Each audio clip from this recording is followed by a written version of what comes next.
Hello friends, welcome to bliss cinemas. இன்னைக்கு நம்ம Khan city படம் எப்படி இருக்குன்னு பார்க்க போறோம். வாங்க வீடியோக்குள்ள போகலாம். இந்த படம் ஒரு ஃபேமிலி கிரைம் டிராமான்னு சொல்லலாம். இப்போ இந்த படத்தோட கதையை பத்தி பார்க்கலாம். நம்ம ஹீரோ அண்ட் ஃபேமிலி பாத்தீங்கன்னா ஒரு சின்ன ஹோட்டல் வச்சு ஒரு ஹாப்பியான லைஃபை லீட் பண்ணிக்கிட்டு இருக்கான். ஒரு நாள் பாத்தீங்கன்னா அந்த வீட்டுல ஒரு குட்டி பையன் இருக்கான். ஒரு நாள் அவன் ஸ்கூலுக்கு போயிட்டு திரும்பி வரவே இல்லை. இவங்க போயிட்டு ஸ்கூல்ல செக் பண்ண ஆல்ரெடி ஒருத்தர் வந்து கூட்டிட்டு போயிட்டார் அப்படின்ட்டு அவங்க சொல்ல இவங்க சிசிடிவி ஃபுட்டேஜ் எல்லாம் செக் பண்ணி பாக்குறாங்க.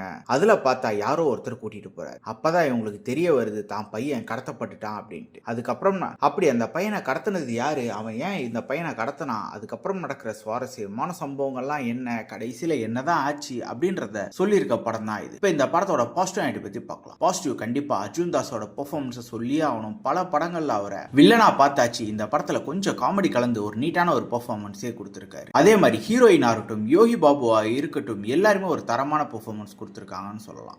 படத்தோட ஃபர்ஸ்ட் ஹாஃப் பொறுத்தளவு பாத்தீங்கன்னா இவங்க பல மோசடி பண்ற மாதிரி காட்சிகள் சம்பவங்கள்லாம் வச்சிருக்காங்க. அதெல்லாம் ரொம்ப காமெடியா ரொம்ப இன்ட்ரெஸ்டிங்கா பண்ணியிருந்தாங்கன்னே சொல்லலாம். அதே மாதிரி படத்தோட பேக்ரவுண்ட் ஸ்கோர் ரொம்ப நீட்டாவே பண்ணி கொடுத்திருந்தாங்க. டெக்னிக்கலி கண்டிப்பா இந்த படம் ஒரு சவுண்டான படமாவே இருந்தது. இந்த படத்தோட நெகட்டிவ் பத்தி பாத்தீங்கன்னா ஸ்டோரி பிளாட் ஒன்றும் பெருசா இன்ட்ரெஸ்டிங்கான ஸ்டோரி பிளாட் கிடையாது. ஏன்னா ஆல்ரெடி நம்ம லக்கி பாஸ்கர் அப்படின்ற ஒரு படத்தை பார்த்திருக்கோம். கிட்டத்தட்ட அந்த சாயல்ல தான் இந்த படம் வருது. அது மட்டும் இல்லாம செகண்ட் ஹாஃப்ல பாத்தீங்கன்னா ஸ்கிரீன் பிளே ரொம்பவே நீளமா போன மாதிரி இருந்தது. பல இடத்துல வந்து கொஞ்சம் ப்ரிடிக்டபிளாகவும் லேகிங்கா வந்தது. கேரக்டர் ரைட்டிங்கும் பாத்தீங்கன்னா ஒரு சில கேரக்டர் பெருசா நீட்டா எழுதாதனால யாரோடையும் மிங்கில உட்காந்து படத்தை பார்க்க முடியல. அது மட்டும் இல்லாம ட்விஸ்ட் அண்ட் டர்ன்ஸுமே பயங்கர ப்ரிடிக்டபிளா தான் இருந்தது. மொத்தத்துல என்கிட்ட கேட்டீங்கன்னா இது ஒரு ஒன் டைம் வாட்சபிள் படம் தான். வேணும்னா ட்ரை பண்ணி பாருங்க. இந்த படத்துக்கு நம்ம ரேட்டிங் 10க்கு 6 மார்க் கொடுக்கலாம். இன்னொரு வீடியோல சந்திக்கலாம். தேங்க்யூ.